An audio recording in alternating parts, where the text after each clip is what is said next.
Après avoir dépassé le golfe de Porto, on regarde et on voit une montagne qui a un profil mouvementé.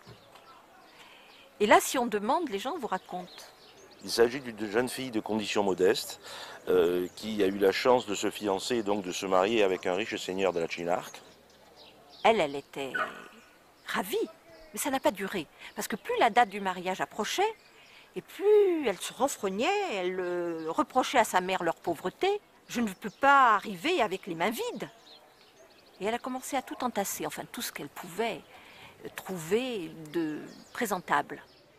Le jour de ses noces, elle est partie avec tout le cortège du mariage, et elle s'est souvenue qu'elle avait oublié un objet à la maison. Elle laissait sa mère dans des conditions plus que modestes, donc, et elle devait vivre des jours plus heureux.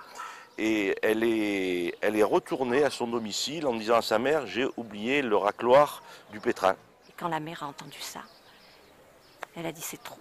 Cette fille a un cœur de pierre. Et alors elle a maudite. Elle a regardé fixement et elle a maudit sa fille. Et au même moment, au sommet de la montagne, le ciel s'est obscurci. Les éclairs sont tombés et tout le cortège a été pétrifié. Et c'est pour ça que quand on passe par là, on voit une montagne avec un profil mouvementé. Si on regarde bien, on voit tout un cortège de cavaliers avec à sa tête la mariée, avec sa coiffe relevée et son voile. On appelle cette montagne Asposata, la mariée.